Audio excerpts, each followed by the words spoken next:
A single pilgrim's journey once powered a global economic revolution. Long before corporations and cargo ships, the humble quest for a sacred place created the very first worldwide marketplace.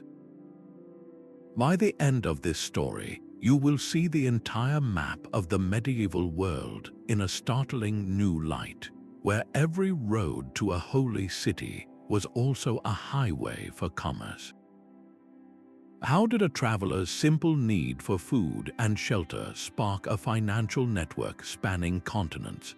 What invisible forces turned a path of prayer into a pipeline for silks, spices, and revolutionary ideas? The footsteps of the faithful did not just wear down stone, they carved the channels of our modern economy. What kind of legacy do you think such journeys have left behind?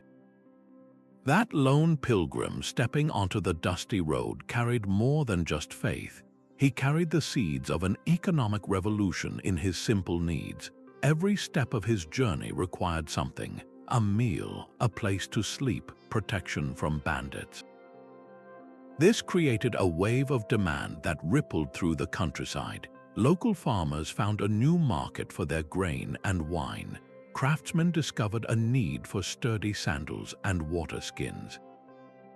Entire villages began to cluster around well-traveled routes, their fortunes rising and falling with the tide of devoted travelers. The pilgrim's path was not a barren trail but a moving engine of commerce, powering the economies it touched. At the heart of this system were the monasteries. Think of them not just as quiet houses of prayer, but as the first major hospitality networks. They were the medieval equivalent of roadside inns, banks, and information centers all rolled into one. A weary traveler could find a safe bed for the night, a warm meal, and even have his foreign coins exchanged for local currency. These religious institutions became incredibly skilled at managing resources, producing surpluses of food and goods specifically to support the constant stream of guests. Their charitable duty to shelter the faithful seamlessly transformed into a sophisticated operation that stabilized and funded the pilgrimage economy. So the next time you picture a solitary figure walking towards a distant shrine, see the invisible threads connecting them to the world. That pilgrim's desire for spiritual connection demanded a physical infrastructure that spanned continents. Innkeepers, money changers, guards, and guides all found their livelihoods woven into this tapestry of devotion. The road itself became a continuous, slow-moving marketplace where goods, ideas, and currencies were constantly traded. This was the brilliant, unintended consequence of the sacred journey. It proved that faith could build more than just cathedrals. It could build the very foundations of global trade.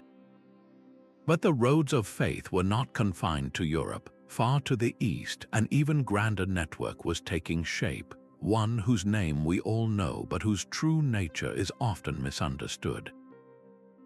We call it the Silk Road, but this was a world built on much more than fabric. This legendary web of paths was fundamentally a highway for belief. Buddhist monks walked for years from China towards India, seeking sacred scriptures. Islamic scholars traveled from Persia to share their knowledge. Nestorian Christians carried their faith deep into the heart of Asia. These were not mere merchants. They were pilgrims on an epic scale, and their spiritual quest demanded a physical caravan. A monk needed more than just devotion to cross a desert. He needed paper for copying texts, incense for rituals, and medicinal herbs for the grueling journey. The constant movement of the faithful created a permanent, rolling demand for these specific goods, transforming spiritual supplies into precious commodities. And just like the monasteries in Europe, a unique institution rose to meet this need. Scattered along the arid routes were the Caravanserais. These were not simple inns, but massive fortified complexes. Picture a sprawling courtyard surrounded by stables for hundreds of camels, warehouses for goods, and rooms for weary travelers. Here, in the safety of its walls, a Buddhist monk from the east could share a meal with a Muslim trader from the west. They would exchange not only goods but ideas, languages, and maps. The Caravanserai was a sanctuary for the soul and a stock exchange for the world. It was the ultimate proof that on the long road east, commerce and creed were not just companions. They were inseparable partners, driving an engine of connection that would bind continents together. The caravanserais of the Silk Road were not the only places where faith forged a marketplace. Every year, a human river flowed across deserts and sailed over seas, all converging on a single city in the Arabian Peninsula. The Hajj, the annual Islamic pilgrimage to Mecca, was a logistical miracle that created one of the largest and most vibrant economic events the medieval world had ever seen. This was not merely a gathering of the devout. It was a colossal, temporary economic zone that pulsed with commercial energy. For a few weeks each year, Mecca became the center of the global economy. Picture the sheer scale of it all. Hundreds of thousands, sometimes millions of people arrived from every corner of the known world, from Spain and West Africa to India and Central Asia. Each pilgrim had immediate, specific needs dictated by the rituals themselves.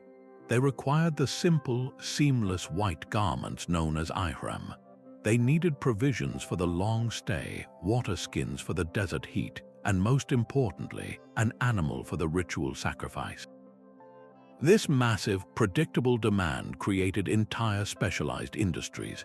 Markets sprang up selling nothing but the cloth for the pilgrimage garments. Herders drove vast flocks of sheep and camels across vast distances to meet the need for sacrifices.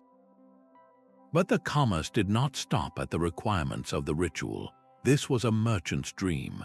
With so many people from so many different cultures gathered in one place, it became the world's greatest trade fair. Textile merchants from Egypt and Persia displayed their finest silks and linens. Perfume sellers from Yemen and India offered rare incenses and fragrant oils. Scholars and booksellers found a ready market for religious texts, legal manuals, and maps. The city's markets transformed into a global bazaar where a trader from Morocco could sell his goods to a pilgrim from China. This incredible movement of people and goods required an equally sophisticated financial system. How does a pilgrim from a distant land safely carry the funds needed for such a long journey? The answer was a financial revolution. Early forms of banking emerged to serve this need. A pilgrim could deposit money with a trusted financier in his home city, say in Cairo or Baghdad, and receive a written letter of credit. This letter could then be exchanged for local currency upon arrival in Mecca. This system, known as the Souvenirs, meant that vast sums of money could travel safely without the risk of bandits. It was a secure and efficient method that allowed commerce to flow as freely as the pilgrims themselves. So, within the sacred precincts of Mecca, the lines between the spiritual and the commercial beautifully blurred. The Hajj was a profound act of faith, but it was also a powerful economic engine. It connected markets, spurred financial innovation, and circulated goods and ideas on a truly global scale. This spiritual gathering, repeated year after year, built a durable network of trust and exchange that would shape the economy of the entire Islamic world and beyond. Far to the west, another river of devotion carved its own deep channels of commerce. The roads to Santiago de Compostela did more than guide the faithful. They pumped economic lifeblood into the heart of Europe. For centuries, streams of pilgrims flowed across France and Spain, following the constellations to the legendary tomb of St. James. Their footsteps did not just wear down a path, they built a continent. Where pilgrims rested, towns sprouted from the soil. Burgos and Leon transformed from quiet settlements into thriving urban centers. their growth fueled entirely by the needs of the passing traveler. Local economies reoriented themselves around this constant human traffic. Stonemasons found endless work building bridges over rushing rivers. Craftsmen erected hospices and hospitals to shelter the sick and weary. Market squares buzzed with the commerce of survival, selling wine, bread, and warm cloaks to those on a long, arduous journey. But one of the most fascinating industries to emerge was the trade in sacred souvenirs. Pilgrim badges, typically made of cheap lead or tin, were mass-produced and sold at every major stop. The iconic scallop shell, the symbol of the Camino, became a must-have token, proof of a journey completed. These were not just mementos, they were the medieval equivalent of a passport stamp, tangible evidence of a spiritual accomplishment. The creation and sale of these artifacts turned faith into a driver of manufacturing and trade, supporting metalworkers, enamelers, and vendors all along the route. This immense, organized movement of people required something more than just goods. It needed a common language of value. With pilgrims arriving from England, Germany, Italy, and beyond, each carrying their own local coinage, a financial innovation was born. Money changers established tables in major pilgrimage towns, their letters filled with a dizzying array of currencies. Over time, this constant need to exchange and compare value led to a slow standardization. Certain coins, like the French écu or the Italian florin, became widely accepted, their value trusted across borders. The pilgrimage road was effectively creating one of the earliest forms of a common European market. And the exchange was not merely monetary. As architects and artisans traveled with the pilgrims or were hired to build cathedrals in bustling pilgrimage cities, they carried their styles with them. The distinct Romanesque arches of a church in France would find echoes in a cathedral in northern Spain. A new sculptural technique developed in one town would appear hundreds of miles away as the artists themselves moved. The Camino de Santiago was weaving a tapestry, its threads made of silver, stone, and shared belief. This was the true power of the pilgrimage economy. It built more than towns and markets. It built the very foundations of a connected European identity. A saint's finger bone could purchase an army, and a fragment of the true cross was worth more than a castle.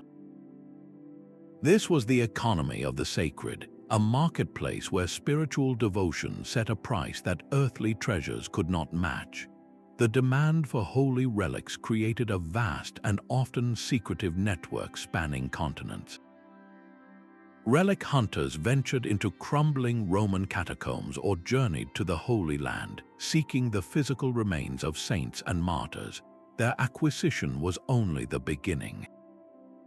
The journey to deliver a sacred object to its new home was a perilous undertaking, with merchants and monks risking bandits and shipwrecks to transport a precious cargo that could fit in a small box.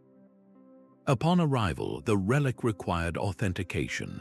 Bishops and scholars would examine it, looking for ancient documents or miraculous signs to prove its holiness. A certified relic transformed a simple church into a major destination. Monasteries and cathedrals competed fiercely to house the most prestigious objects, knowing that a famous relic was a powerful economic engine. Why would a community pour its resources into acquiring a single, ancient bone? Because that bone could attract thousands of pilgrims. Each visitor needed food, lodging, and a souvenir. They made offerings at the shrine, funding everything from new buildings to illuminated manuscripts. The trade in relics masterfully blurred the line between piety and profit. A holy object was a spiritual treasure, but it was also a financial asset that could generate wealth for centuries. It proved beyond any doubt that faith itself was a form of capital, one that could be invested, traded, and built upon.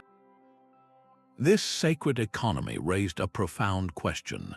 How do you place a value on something that is, by its very nature, beyond price? The answer was written in the stone of the great cathedrals and the ledgers of the medieval world, where the currency was both divine and deeply human.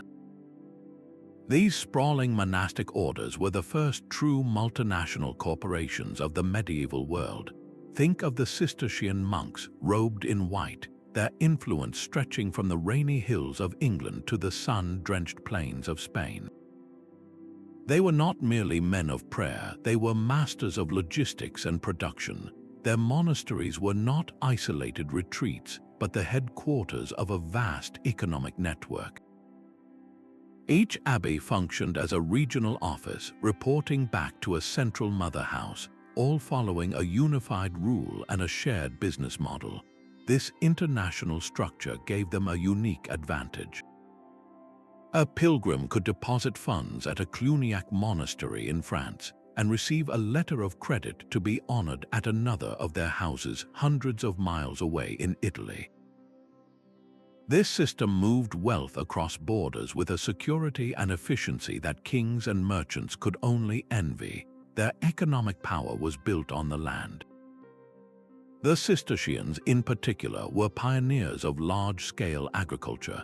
They cleared vast tracts of forest, drained swamps, and established immense granges or farm estates worked by a unique class of lay brothers. They did not just grow enough to feed themselves, they produced massive surpluses.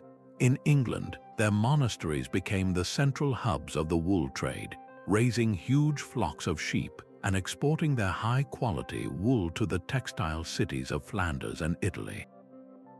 The famous Cistercian wool was a brand name, a guarantee of quality that was recognized in markets across Europe. In regions like Burgundy, monastic estates perfected the science of viticulture, producing wines that were sought after by the nobility and sold to pilgrims traveling the routes they controlled. This control over key pilgrimage paths was their strategic masterstroke. A network of hospices and priories lined the roads to Santiago de Compostela and other major shrines. This provided a steady stream of revenue from offerings and lodging, but more importantly, it gave the orders unparalleled access to information and goods. They knew what pilgrims needed, what they would pay, and what news they carried from distant lands. This intelligence informed their economic decisions, telling them what crops to plant and what goods to produce for the coming season. The abbots of these great houses were not just spiritual leaders, they were chief executive officers making decisions that shaped agricultural output, set industrial standards for goods like wool and iron, and influenced trade policies from their secluded cloisters. Their prayerful silence belied a hum of constant, continent-spanning activity. A pilgrim's rucksack was a traveling seed bank. Alongside their prayer books and simple belongings, these travelers carried the very future of farming. The long roads of faith became the most effective delivery system for agricultural technology the world had ever known. When a monk walked from a monastery in the arid Middle East to a new foundation in Europe, he did not just bring his faith. He brought generations of accumulated knowledge on how to make barren land fruitful. He carried with him the intricate engineering of irrigation, the Qanat systems of Persia that used underground channels to bring water from mountains to deserts. This was not theoretical knowledge, it was a practical toolkit for survival, and it was desperately needed. The great monastic houses, with their vast estates and thousands of mouths to feed, had a powerful incentive to turn wilderness into farmland. They adopted these advanced irrigation techniques, building sophisticated networks of canals and waterwheels that transformed European agriculture. The need to feed a constant stream of pilgrims made this innovation a matter of urgent necessity. But the exchange was not one way. Pilgrims returning from the Holy Land or from journeys through Islamic Spain brought back astonishing new treasures. They carried cuttings and seeds for crops that were utterly foreign to Northern Europe. Imagine the wonder of seeing a lemon tree for the first time. its bright fruit a shocking burst of color and flavor. Citrus fruits like lemons and bitter oranges, along with precious sugar cane, began their slow journey north. Initially, these were rare curiosities, cultivated in the sheltered gardens of monasteries and wealthy abbeys. They were luxuries at first, but their presence created a new kind of demand. The pilgrims who had tasted these exotic foods in the south created a market for them in the north.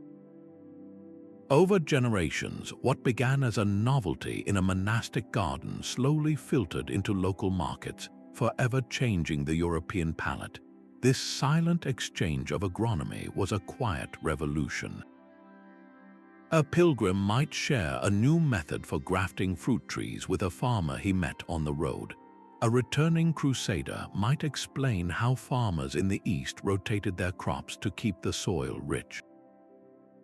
This was knowledge passed hand to hand, not written in formal treaties. The very routes that sustained the faithful with food and shelter became the channels through which the land itself was remade. The pilgrimage economy did not just move goods and money, it moved the very building blocks of life. It proved that a journey undertaken for the soul could quite literally make the desert bloom. A pilgrim's faith could not protect a purse full of gold from bandits on a lonely road. This simple, terrifying reality demanded a financial revolution. Enter the Knights Templar, warrior monks whose name evokes images of crusading knights, but whose true legacy might be their genius for finance. They solved the pilgrim's greatest practical problem: how to travel thousands of miles without carrying a fortune in vulnerable coin. At a Templar commandery in London or Paris, a pilgrim could deposit his entire travel fund. In return, he received not a heavy sack of silver, but a single, intricately coded letter. This piece of parchment was his key. After his long and dangerous journey, upon arriving in Jerusalem, he could present that letter at the local Templar house and receive the full value of his deposit in the local currency. It was the world's first traveler's check, a system built on absolute trust in an international institution. The Templars had created a secure, paper-based network for moving vast sums of money across continents without the money itself ever needing to move. This was more than a convenience. It was a radical leap that made pilgrimage feasible for countless ordinary people who were devout but not wealthy enough to afford armed guards. Meanwhile, in every major pilgrimage town, the clink of coins created a constant melody. Money changers set up their tables in the shadows of great cathedrals, their wooden trays a jumble of currencies from a dozen different kingdoms. An English pilgrim with sterling silver pennies needed to exchange them for French deniers to buy bread, and later for Spanish maravedis to pay for a ship. This daily, practical need to compare and convert hundreds of foreign coins slowly pushed the medieval world toward standardization. Certain coins, like the Florentine florin or the Venetian ducat, gained a reputation for consistent weight and purity. Their value became trusted across borders, becoming the first true international currencies. This emerging financial infrastructure did more than just serve pilgrims. It built the very skeleton of later global trade. The trust and systems developed to move a little money safely to Jerusalem could soon be used to move shiploads of capital for merchants in Genoa or Bruges. The pilgrimage economy had proven that faith could be quantified, transferred, and secured, laying the groundwork for the banking systems that would one day power the modern world. A pilgrim's final steps to a holy city often began not on a dusty road but on a bustling dock. The great ports of the medieval world were the roaring engines of the pilgrimage economy. Cities like Venice and Genoa did not simply host travelers, they built an entire industry around them. Their wealth was carved from the deep, dangerous desire of the faithful to reach Jerusalem or Rome. To meet this demand, shipwrights worked tirelessly, their shipyards a forest of timber and rope. They designed and built specialized vessels, broad-beamed cogs and swift galleys capable of carrying hundreds of passengers across the unpredictable Mediterranean. This was not a luxury cruise. A pilgrim ship was a floating town, cramped and basic, but it was a marvel of logistics that made the impossible journey routine. The pilgrim, upon arriving in a port like Jaffa, the gateway to Jerusalem, stepped into a world designed to separate him from his money as efficiently as it delivered him to his goal. A whole ecosystem of services awaited. Lodging houses offered a bed before the inland trek. Notaries stood ready to draft a last will and testament, a sobering necessity for a perilous journey. Guides and translators negotiated their fees, while local officials sold the required safe conduct passes. The port was a meticulously crafted machine for processing human devotion. This fierce competition for pilgrim traffic between rival city-states like Venice and Genoa became a powerful driver of naval innovation. Each state sought to build faster, safer, and larger ships to attract more passengers. The same vessels that carried pilgrims to the Holy Land would soon be carrying merchants to Alexandria, to Constantinople, and eventually around the globe. The maritime routes mapped by faith became the superhighways of later exploration and trade. So the great cathedrals of the sea were not built of stone, but of wood and sail. They were financed by the hopes of pilgrims, and in return they gave the world its first truly international networks, connecting the inland economies of Europe to the vast, waiting world beyond. A pilgrim's mind was as changed by the journey as his soul. The long roads of faith were the original information superhighways, carrying a cargo far more revolutionary than silk or spice. Every traveler was a living library, a messenger bearing the news, stories, and discoveries of distant lands. When a scholar from England met a physician from Cairo in a Caravanserai courtyard, they did not just share a meal. They exchanged medical knowledge, comparing Arabic surgical techniques with European herbal remedies. A merchant from Genoa, resting at a monastery, might describe the astrolabe he had seen in a Persian market, a device for navigating by the stars. These chance encounters were the building blocks of a global intellectual network. The roads themselves began to shape where knowledge would settle and grow. Great universities did not appear by accident in cities like Bologna, Oxford, and Paris. They blossomed along the most heavily traveled pilgrimage routes. Why there? Because these cities were natural crossroads, flooded with a constant stream of scholars, texts, and new ideas from every corner of the world. A student in Oxford could listen to a lecture from a master who had walked from the intellectual centers of Muslim Spain, bringing with him translations of ancient Greek philosophy that had been lost to Europe for centuries. This was the most profound exchange of all, the translation movement. In bustling pilgrimage hubs like Toledo in Spain, a remarkable collaboration took place. Christian, Jewish, and Muslim scholars worked side by side, translating thousands of classical texts from Arabic and Greek into Latin. The works of Aristotle, Ptolemy, and Hippocrates, preserved and expanded upon in the Islamic world, now flowed back into Europe along the very same roads that pilgrims walked. This river of recovered knowledge did not just fill library shelves. It fundamentally rewired the European mind, igniting the intellectual fire we call the Renaissance.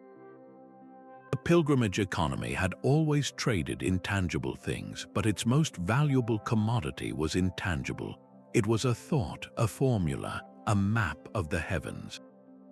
The footsteps of the faithful did not just carry them to sacred sites, they carried humanity out of one age and into the next. A pilgrim's worn-out sandals were more than just a personal problem. They represented a golden opportunity.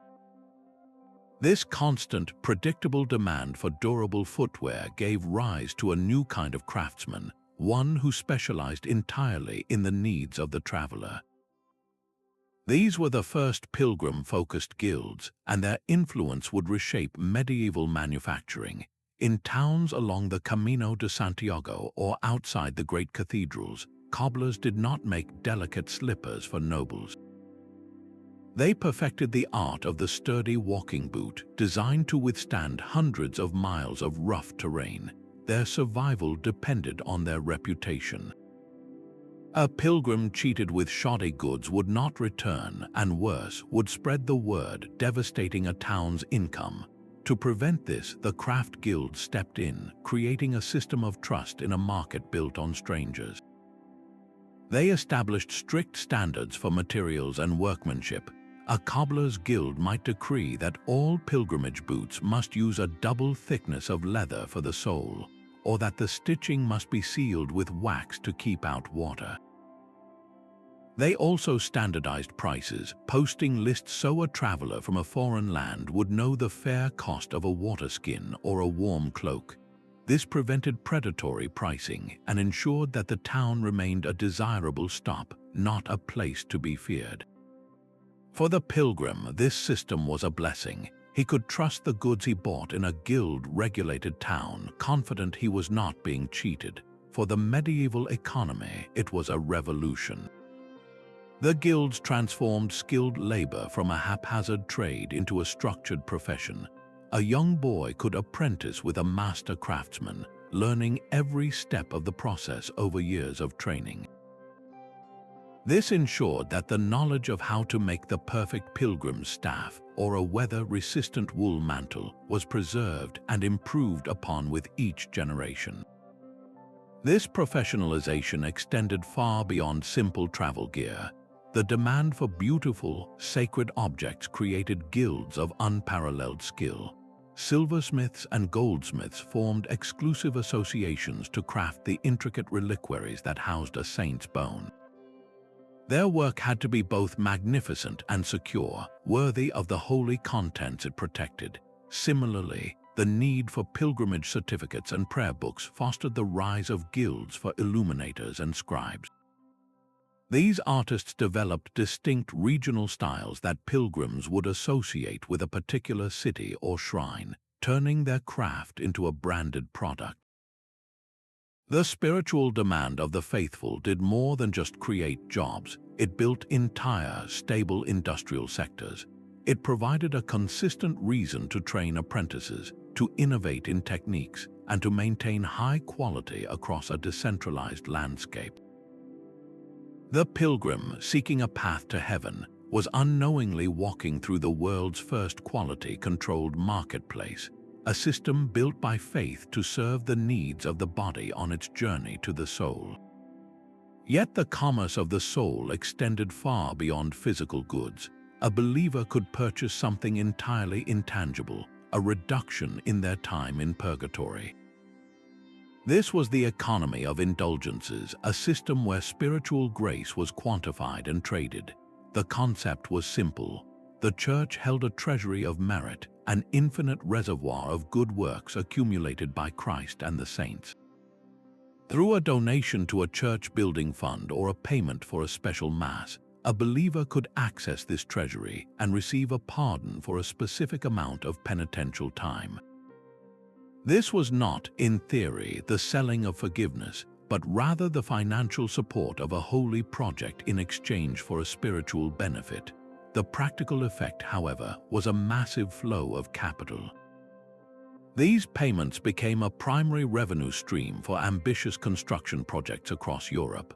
The magnificent dome of St. Peter's Basilica in Rome, for instance, was funded in large part by the sale of indulgences. A peasant in Germany might contribute a few coins, receiving a written slip that promised spiritual relief, while his contribution was pooled with millions of others to pay for the marble and the master artists.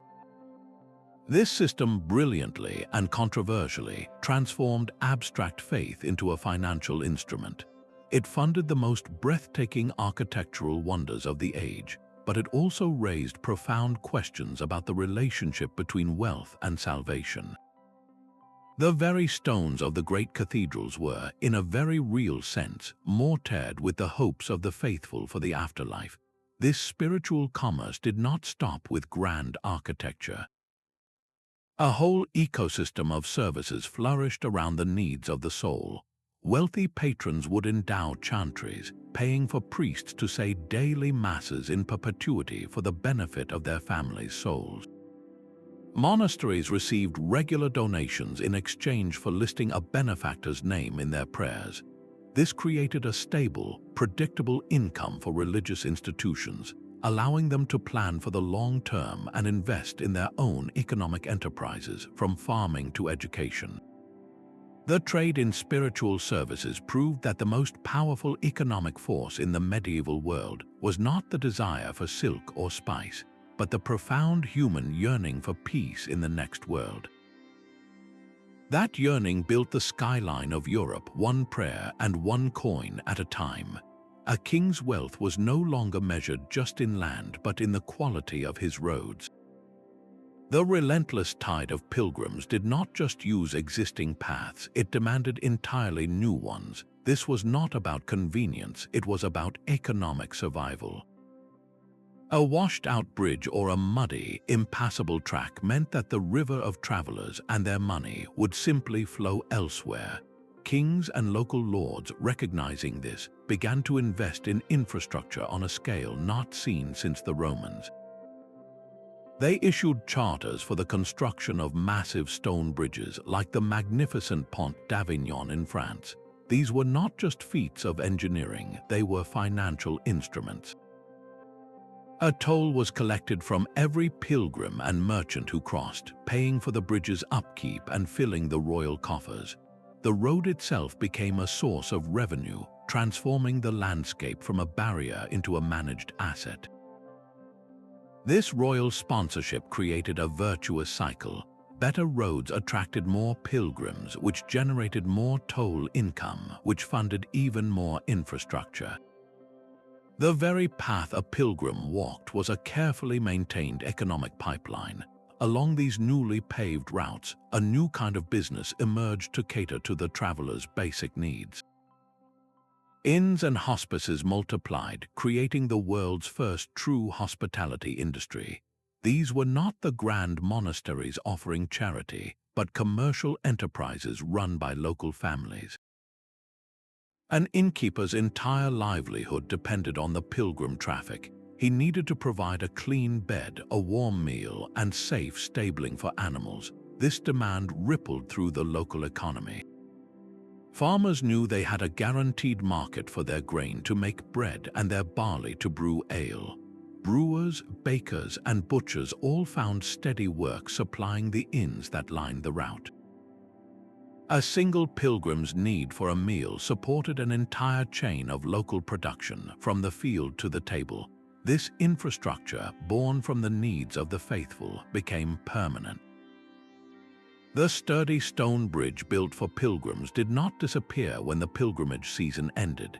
It stood for centuries, used by farmers taking their goods to market, by armies on the march, and by merchants carrying goods across the kingdom. The network of inns provided a ready-made system of way stations for all future travel. The roads to holy cities, meticulously improved and maintained, became the fundamental arteries of commerce, connecting regions that had once been isolated. The landscape of Europe was permanently rewired, not by conquest but by devotion.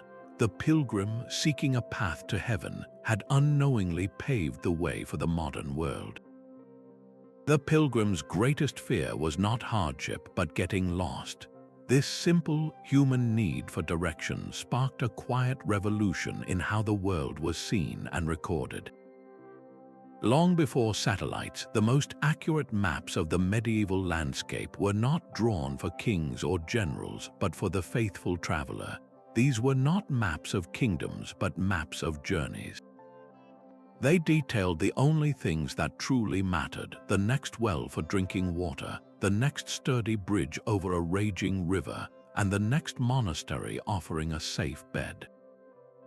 One of the most famous of these guidebooks was the Codex Calixtinus, a detailed pilgrim's manual for the road to Santiago de Compostela. It was a masterpiece of practical information, listing every town and village along the route, the distances between them, the quality of the food and water, and even warnings about dishonest innkeepers or areas plagued by bandits. This was not a treasure map, it was a survival guide, and its accuracy was a matter of life and death for thousands. But this geographical knowledge, painstakingly gathered to serve the soul, had an unintended and profound secular value. A merchant planning to send a caravan of goods from France into Spain faced the same logistical problems as a pilgrim. He needed to know the safest passes through the mountains, which rivers were fordable, and where his men and animals could rest. The pilgrim's itinerary became the merchant's most valuable intelligence report. The routes sanctified by the footsteps of saints were now the most thoroughly researched and reliably documented trade corridors in the known world. This transformed long-distance commerce from a desperate gamble into a calculated business venture. The risks were still great, but now they could be measured and planned for. A merchant could consult a pilgrim's guide and know that the road through the Pyrenees at Roncesvalles was passable in summer but treacherous in spring, or that the market town of Leon had ample supplies for resupplying a caravan. The map created for spiritual salvation became the blueprint for economic expansion. The world was no longer a blank space filled with monsters, but a network of known roads, measured distances, and verified resources. The pilgrim, clutching his scroll, was not just finding his way to heaven. He was drawing, with every step, the first true charts of a connected world. A pilgrim's journey was a mobile cultural festival carrying the flavors, sounds, and colors of distant lands. Think of a knight returning from the Holy Land, his saddlebags filled not with treasure but with small, aromatic packets. These were spices like pepper, cinnamon, and saffron, which he had grown accustomed to during his travels. Back home, these exotic flavors slowly transformed the bland European palate, moving from the tables of the wealthy to eventually season the food of common people. This was not a simple culinary trend, it was a profound cultural shift. The demand for these spices, once ignited by returning pilgrims, created permanent new markets, linking the spice farms of Asia directly to the kitchens of Europe through the very routes walked by the faithful. But the exchange was far richer than flavor alone. A pilgrim walking the Camino de Santiago might hear a haunting melody played on a new kind of stringed instrument, a lute that had traveled all the way from the Arab world. He would see architectural wonders like the pointed arch, which began appearing in European cathedrals after craftsmen observed them in Islamic structures. These were not just borrowed ideas, they were sparks of inspiration that crossed continents on the soles of sandals. The Pilgrim Road became a living gallery, a concert hall, and a grand bazaar of human creativity. This constant, slow-moving exchange of culture did more than just enrich individual lives. It wove a shared aesthetic tapestry across Eurasia. A nobleman in France might commission a tapestry with designs influenced by Persian textiles described by a returning traveler. A composer in Spain might incorporate rhythmic patterns he heard from a Moorish musician met on the road. The desire for these exotic artistic innovations created brand new economic niches. Craftsmen began specializing in foreign styles, instrument makers learned to build lutes and rebecks, and merchants found a ready market for illustrated manuscripts from the East. The pilgrimage economy proved that the most valuable cargo was not always the heaviest. A song, a recipe, or a blueprint for a new arch could travel for free in a pilgrim's memory, yet its impact could reshape civilizations and create markets that lasted for centuries. The footsteps of the faithful did not just connect holy sites, they harmonized the world's cultures into a richer, more complex symphony. A pilgrim's purse was often held by a woman's hand. While history remembers the solitary male traveler, the roads were filled with women, from wealthy noblewomen to enterprising widows, who were the invisible architects of the pilgrimage economy. They did not just travel, they transformed the landscape. A noblewoman like Elena of Aquitaine, one of the most powerful figures of the Middle Ages, did more than make the journey to Jerusalem. She used her immense wealth to fund the very infrastructure that made such journeys possible, endowing bridges and hospices that bore her name and served thousands. This was not mere charity, it was strategic investment. Her patronage ensured safe passage for all, solidifying her influence while fueling the economic machine. Other women of means followed her example, using their capital to build the physical network that sustained the flow of pilgrims and their money. But the contribution was not only from the top. For every wealthy patroness, there were countless women operating in the bustling economy of the roadside. A widow, often left with no other means of support, could find economic independence by managing a successful inn along a well-traveled route. Her success depended on her skill, her reputation for honesty, and her ability to manage supplies, staff, and finances. She became a local business leader, her in a vital node in the network. Other women sold provisions directly to the travelers, baking the bread, brewing the ale, and weaving the warm cloaks that were in constant demand. Their direct participation challenged the rigid gender roles of the time, proving that commerce and management were not exclusively male domains. This influx of female capital and skill had a profound effect on local communities. A hospice endowed by a woman provided not just shelter, but employment for cooks, cleaners, and guards. A bridge she funded allowed local farmers to get their goods to new markets. The pilgrimage economy, in its unique way, created pockets of opportunity where women could exert significant economic influence, managing wealth, directing labor, and shaping the commercial life of entire towns. The footsteps on the road were diverse, and so were the hands that built the world the pilgrims walked through. A pilgrim's predictable path became a merchant's first balance sheet.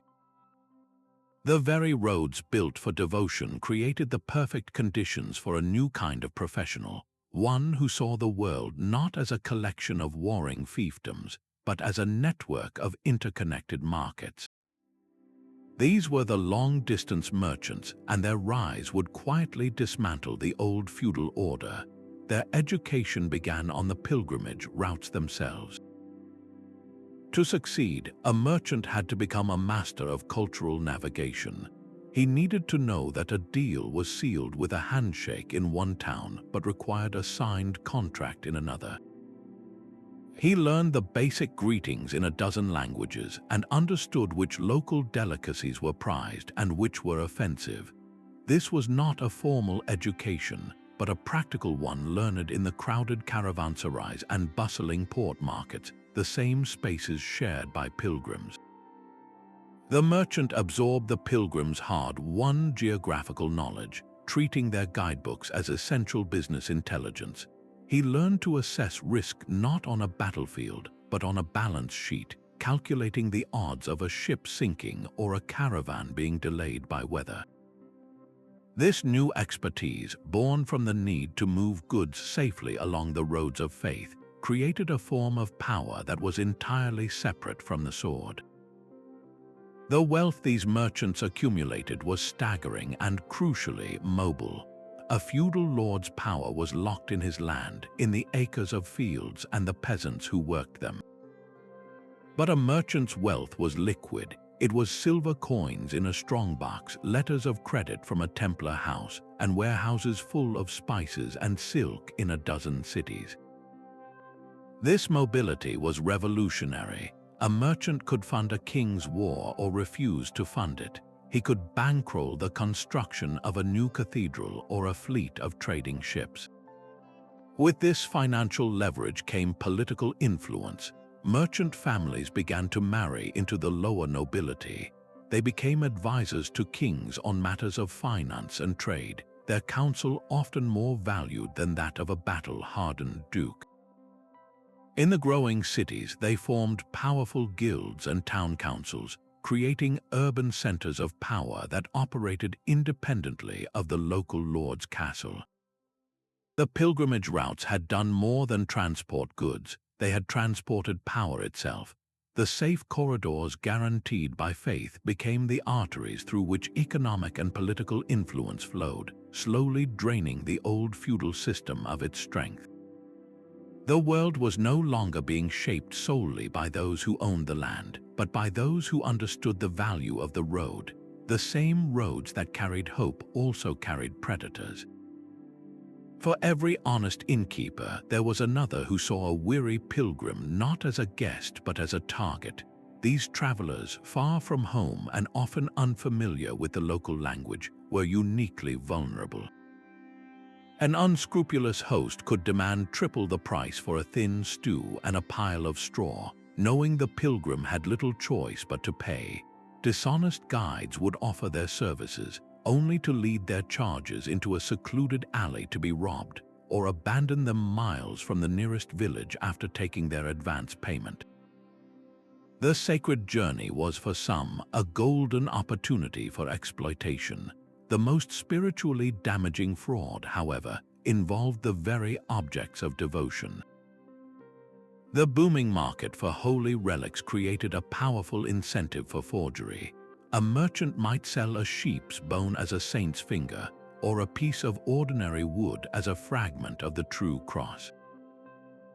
These fakes were often convincing, accompanied by elaborate stories of their miraculous discovery. For the faithful pilgrim, spending a lifetime's savings on a fake was more than a financial catastrophe. It was a deep betrayal of their trust. The very economy built on faith was being poisoned by deceit. This rampant corruption could not be ignored. It sparked one of the world's earliest experiments in consumer protection. Local town councils, recognizing that their prosperity depended on a good reputation, began to post official price lists for rooms, meals, and ferry crossings. These were not mere suggestions. They were enforced regulations with fines or public shaming for innkeepers who cheated travelers. The road to a holy site began to develop its own rudimentary legal framework, all to protect the golden goose of pilgrim traffic. The church, too, was forced to act. Bishops established more formal processes for authenticating relics. A supposed saint's bone would be examined by a council of scholars, who would demand documentation of its history and look for signs of its holiness. While far from a perfect science, this was an early attempt to create a standard of verification, to separate the sacred from the scam.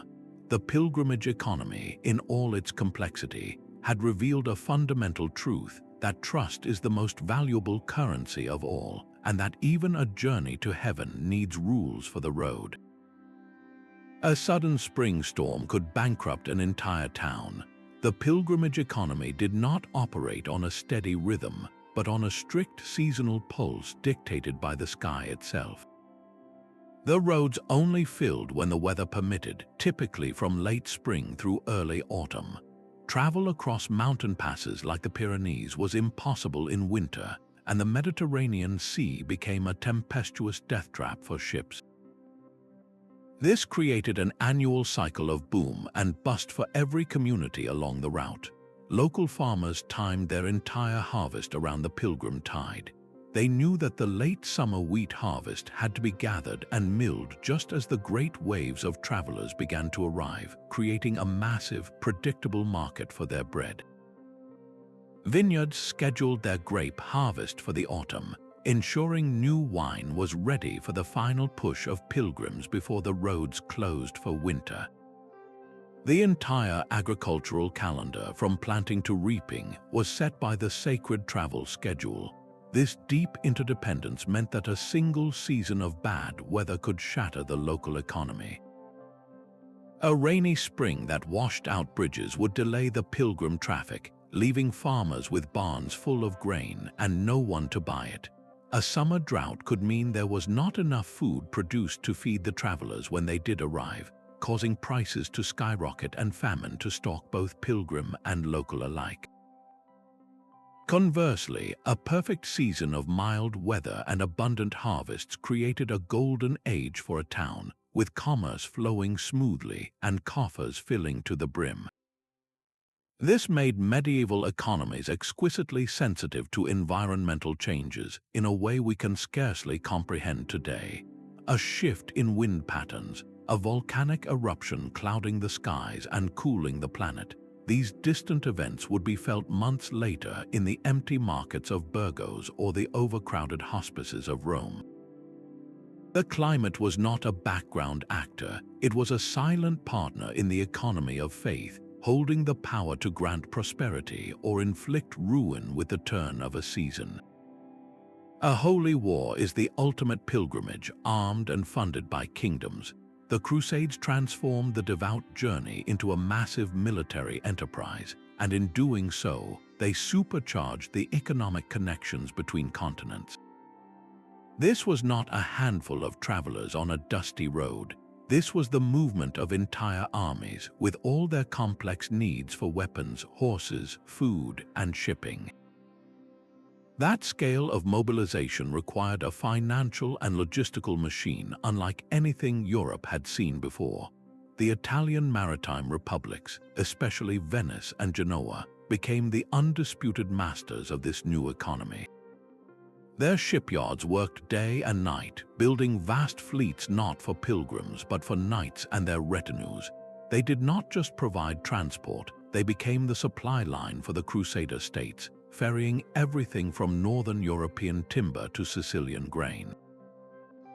The republics grew fantastically wealthy, their power built on the lucrative business of holy war. This constant military traffic did something remarkable. It turned the sea lanes between Europe and the Levant from occasional paths into permanent, well-patrolled highways. A route that was once a dangerous gamble for a lone pilgrim became a regular commercial run. While the conflict itself was devastating, this intensified contact had an unexpected consequence. It ripped open the cultural and economic curtain between East and West. European knights who spent years in the Near East were exposed to a world of sophisticated comforts and advanced knowledge they could never have imagined at home. They encountered architectural marvels, complex irrigation systems, and medical practices far superior to their own. They developed a taste for sugar, for citrus fruits, for intricate textiles and glassware. When these crusaders returned home, they brought back more than just war stories.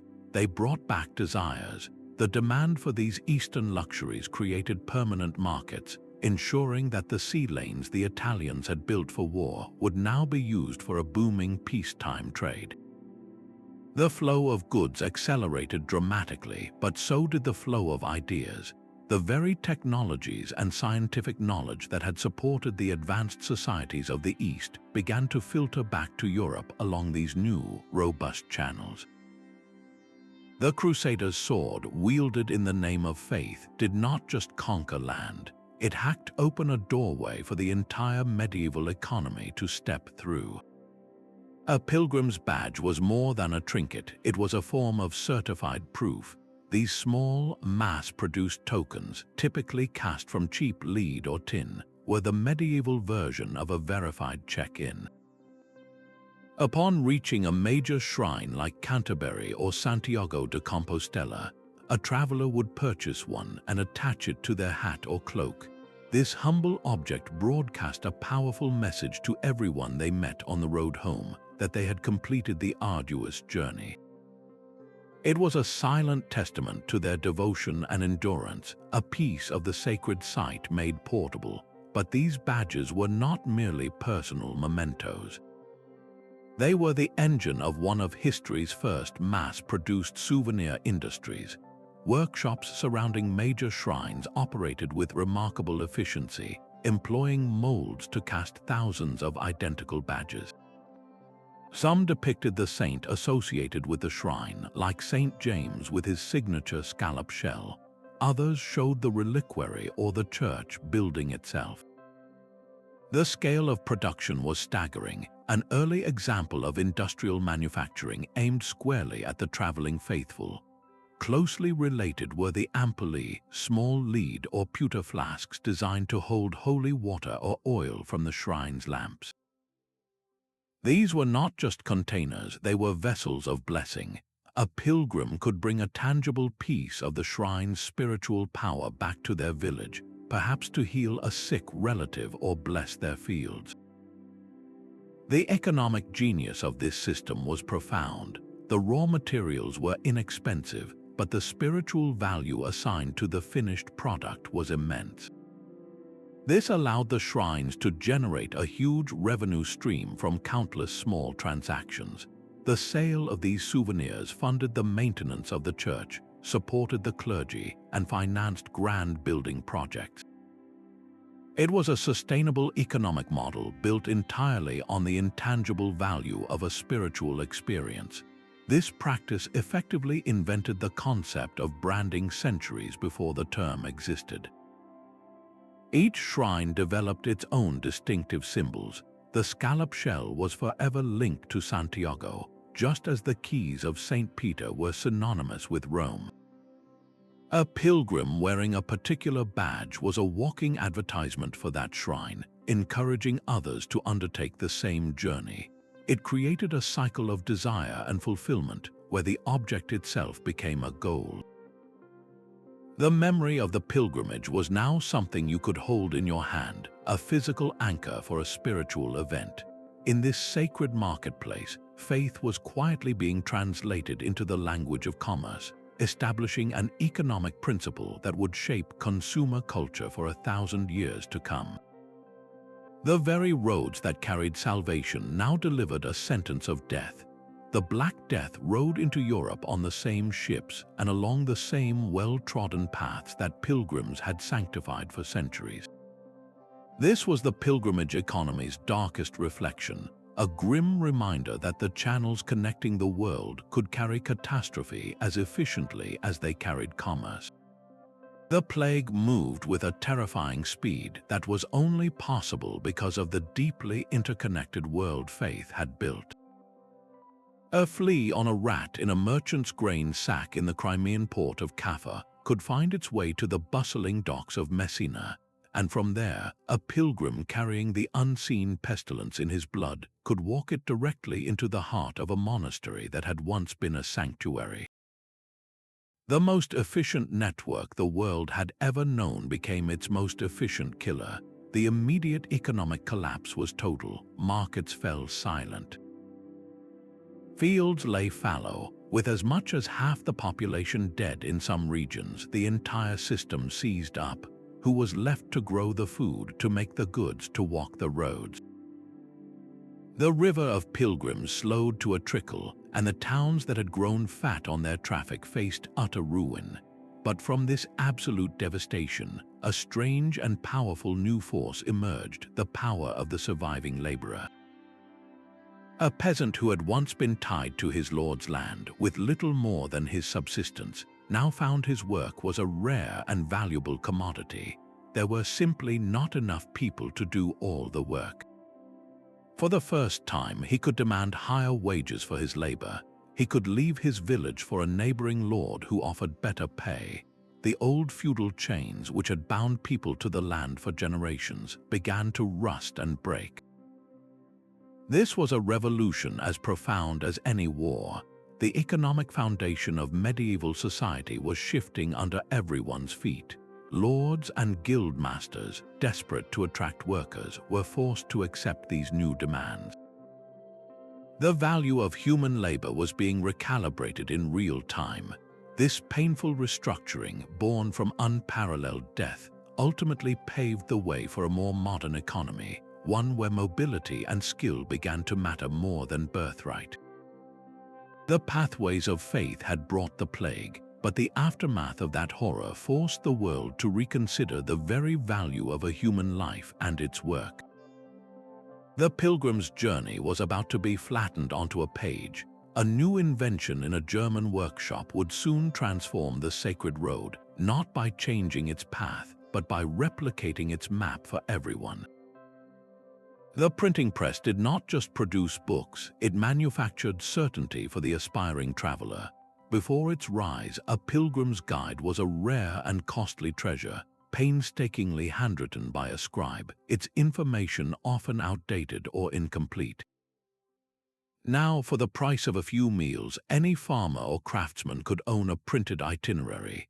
These pamphlets listed every turn, every reliable well, and every reputable inn along routes like the Camino de Santiago. They standardized the journey, turning a perilous leap of faith into a manageable, step-by-step process. This sudden flood of accessible information democratized pilgrimage on an unprecedented scale. It was no longer just for the nobility who could afford personal guides or the clergy who had access to monastic libraries. The common man could now plan, budget, and safely execute a journey that had once been the stuff of dreams. The spiritual quest was thrown open to the masses, and where the masses went, commerce followed. This new accessibility created a surge in pilgrim traffic, which in turn meant more customers for every innkeeper, cobbler, and food vendor along the route. The pilgrimage economy, already robust, found itself supercharged by this new tide of confident travelers, but the press did not stop with guidebooks. It also cranked out vast quantities of another crucial document, the printed indulgence. These were slips of paper that offered a remission from temporal punishment, and their mass production made them affordable to virtually everyone. The sale of these indulgences became a colossal revenue stream, funding everything from local church repairs to the construction of St. Peter's Basilica in Rome.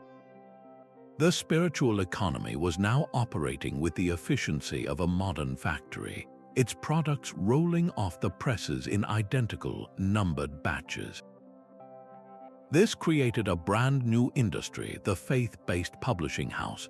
Printers specialized in pilgrimage manuals, maps adorned with saints, and collections of miracle stories. They understood their market perfectly, creating products that fed both the practical needs and the spiritual fervor of the traveler. The journey was no longer just a physical and spiritual undertaking. It was a consumer experience, complete with its own recommended reading list. The world of devotion had met the power of mass media, and the ancient pathways would never be the same again. A king's promise could protect a traveler more effectively than any sword. This was the revolutionary idea of safe conduct, a legal document that guaranteed a pilgrim unmolested passage through lands that might otherwise be hostile. A Christian walking through a region controlled by a rival lord, or even a Muslim traveler crossing through Christian territory during a crusade, could carry such a charter. It was a piece of parchment that acted as an invisible shield, demanding that local authorities provide safe transit. These were not mere courtesies, they were binding agreements, some of the earliest examples of rulers acknowledging a law that stood above their own immediate conflicts. The protection of the faithful traveler became a point of diplomacy, a thread of common interest that could temporarily stitch warring factions together. This legal innovation was mirrored by a profound spiritual movement known as the Truce of God.